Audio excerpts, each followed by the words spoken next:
Welcome to our program on Kardec Radio. Hello, dear friends, and welcome to Kardec Radio, where we are always nourishing our souls.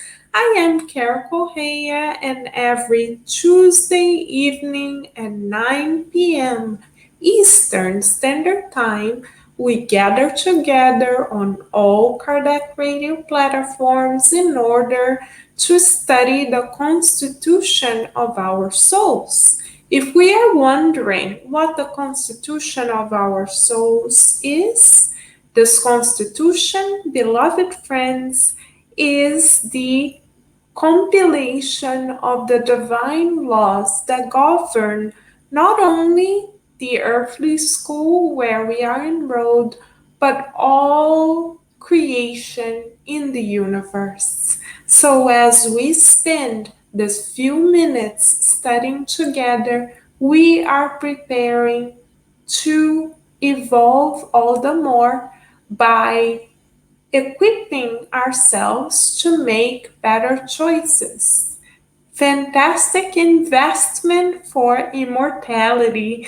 So, with this goal in mind, we welcome everyone, knowing that the mentors have prepared these very moments for us with much love and care, hoping that we are able to emit loving, kind, gentle, charitable thoughts so that our homes may become an outpost of support for the discarnate spirits working under the Christ, and so that everyone connected to our spiritual network may also benefit as we nourish our souls together. So let us begin, beloved friends. Tonight, we are going to focus our attention on question 886 of the Spirit's Book. We are now beginning a section entitled Charity and Neighborly Love. Kardec, in this question, asks the illuminated minds the following question: what is the true meaning of the word charity as Jesus understood it? It is beautiful, dear friends, that now we are going to gain access to our Master Jesus, the governor of the planet, thinking and framing of the term charity. So let us open our hearts to learn together. The illuminated spirits respond to Kardec and all of us as follows: benevolence to everyone with tolerance for the imperfections of others and forgiveness of offenses. So we have here tolerance, benevolence, and forgiveness, three pillars for charity to unfold. And Kardec further explains, love and charity are the complement of the law of justice, because loving our neighbor is to do to them all the good within our reach. Charity, according to Jesus, is not limited to almsgiving, but encompasses all our relations with our fellow beings, whether they stand at a position equivalent to ours or lower or higher than ours. Charity commands us to be tolerant because we need tolerance ourselves, and it forbids us to humiliate the unfortunate, contrary to what is frequently done. Kardec continues, the more distressing their situation though is, those who are less privileged than we are, the more we should refrain from adding humiliation to their situation. The truly good individual seeks to raise those below themselves up to their levels, reducing the distance between them. So We are fortunate, beloved friends, to be able to study this question tonight because we were given three pillars which we need to practice: benevolence, tolerance, and forgiveness. What does benevolence entail? Benevolence entails goodwill towards others. So, first therapeutic question for us: do we have goodwill towards others? Or would we treat people differently? For instance, if we knew the president of our country were coming to dinner, would we treat this person differently than we would treat a neighbor that we see every day or a friend whom we are used to seeing? According to God, beloved friends, we are incarnated to treat people with the same amount of love and respect. We, however, on earth are so still shackled by impulses of selfishness that we often think to ourselves, yeah, we will give all of our attention to this person because this person will give us a promotion in return. Or we will give this person all of our attention because they are our blood relatives. We have blood ties. Or we will give that person all of our attention because we know that they will, in the end, offer us the gift we have been looking for. And in this mentality of loving with many, many, many conditions, we are likely to set ourselves up for disappointment because instead of seeking to love others, we are seeking to be served. Yes, indeed.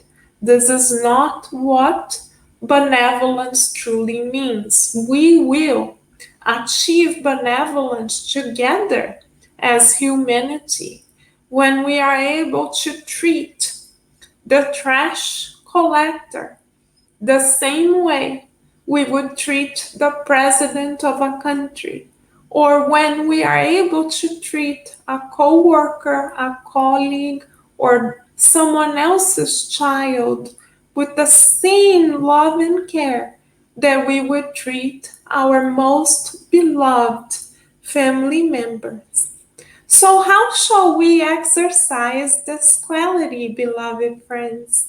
We shall practice with our thoughts and feelings first. When we look at someone and we have this duality of feelings where we see the person's good qualities, but in our minds, we automatically go towards judgment of that person, we replace those judgmental thoughts by something positive that that person is able to emanate. We usually look at someone and say, yes, this person is diligent, but this person is kind, but this person works hard, but as we were discussing with Spiritist friends yesterday, our goal in this reincarnation is to rid ourselves of the buts so that we are able, starting in the mind and in the heart, and then transcending towards actions, to love one another free of conditions. Yes, another thermometer that we can use to measure our level of benevolence is whether we are able to promptly help a colleague or a friend or a family member when they ask. Or are we constantly saying, yes, we'll take care of that tomorrow. Yes, but not today. when we truly achieve the level of benevolence modeled by the Christ, we will be quick to be of service to one another. And how can we then tolerate each other? By looking at the positive inside and out of those individuals around us. Yes, we need to make an effort to seek the good. Master Jesus once saw a dog that was already physically dead, discarnated, whose body was in decomposition. The apostles walking with the Christ were disgusted, but the Christ, who obviously masters benevolence and tolerance, sought for the good in that situation and said, this dog must have had beautiful teeth. So we then are being invited tonight to be good seekers, knowing that each person, including ourselves, are treasures, diamonds of the divinity on earth. So let us help each other to find each other's divine light by looking for the positive within, shall we? And lastly, dear friends, how shall we practice forgiveness? It's our third pillar for tonight. How shall we practice it? By not taking events that may be offensive personally. If we don't take offense literally, we then free ourselves from resentment and thus don't even have to go through the steps of forgiving. Yes, is this easy? Not quite, but we are reincarnated to learn. How do we learn? We learn to achieve this level of understanding by knowing for a fact that none of us are victims, beloved friends. When we go through a difficult situation, it is because spiritually we vibrated, emanated thoughts or feelings that may have attracted this situation to us so that we could learn to overcome it. And our lives today are also the result of our many lives yesterday.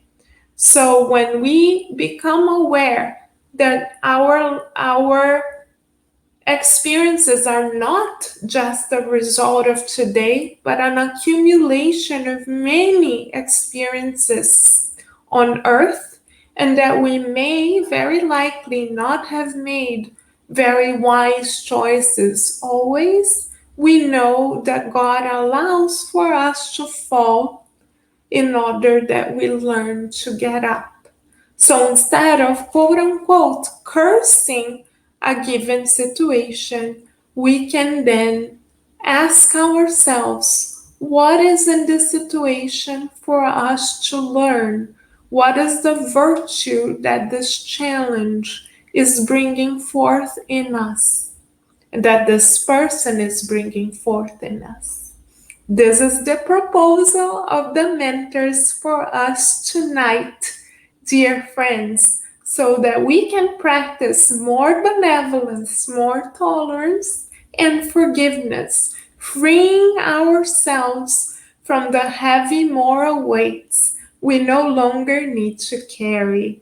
So, with much gratitude to God, to the mentors, and to everyone here, we wish you a blessed evening of much reflection, and we already look forward to seeing you next week. Bye for now, dear friends.